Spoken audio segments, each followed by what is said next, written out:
Život, moja sudba, moj dom.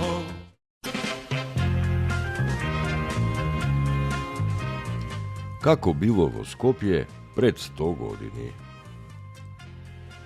Vo 1924. godina vo Skopje imalo 300 javni lokali. Ova brojka ukažuva na golemata zainteresiranost na Skopjani za poseta na kafeanite. Tipot na ugostiteljskite objekti bil mnogo raznoviden. Kafejani, podrumi, pivnici, barovi, bifeja, krčmi, mejani i drugi vidovi ugostiteljski objekti. Ovaj broj ukažuva na golemiot potencijal na građanite za poseta na kafejani, kafulinja i noćen život.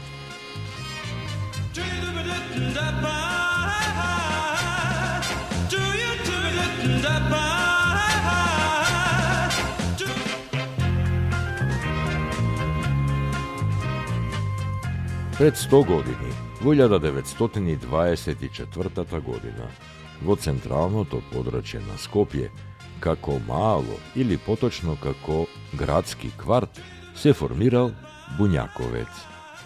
Bunjakovec se formira nekade vo periodot među 1924. i 28. koga doživela ekspanzija.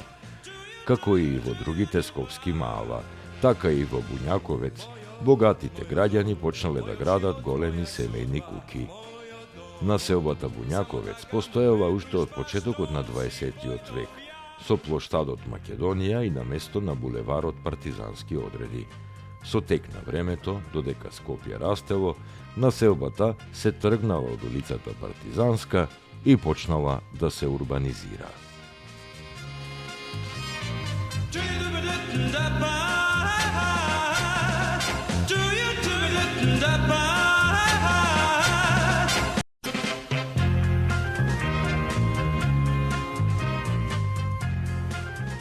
Vo 1924. godina, vo poln ek, na vlezot na glavната ulica, na samiot desen agol, работеше кафеаната код Три шешира. Таа со многу големо достоинство го носеше ова име, бидејќи овде се собирале гурманите на Старо Скопје. Но 1924 година беше и последната среќна година на Три шешира. Една ноќ во 1925 кафеаната настрада во еден многу необичен пожар. На овај агол денес се издига блок од огромни модерни палати на господин Владе Ристиќ, доктор Икономовиќ и Стефан Настиќ. Главната улица е регулирана, а многобројните првокласни модерни магацини, ресторани и хотели со многу жив промет се издигаат во редот на модерните големоградски улици.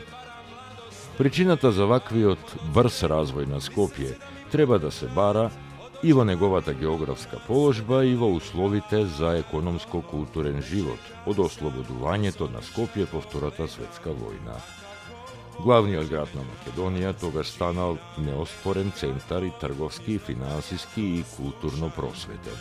Трговијата во голем дел од примитивна и ограничена во време на турското, српското и бугарското владење со овие краеви, поврзана веднаш по ослободувањето е со потребата од обнова на многу економски добра кои биле уништени и напуштени за време на војните, но и желбата новото општество да го подобри животниот стандард. Така главната улица добила брз неодолив полет уште во време по Првата светска војна. Незината прва експанзија е во периодот од 1919 до 1924 година. По поместувањето на трговските центри, бизнисмените од натрешноста, немајки во своето родно место доволно замав за сите поголеми бизниси, почнале да се доселуваат во Скопје и тука да отвораат големи продавници. Ете така било во Скопје pred 100 godini. Baš tom si pojdov jas, zamre glas. Ni sonce nego gre, baram pac, da mu vratam život pak, ono je prav.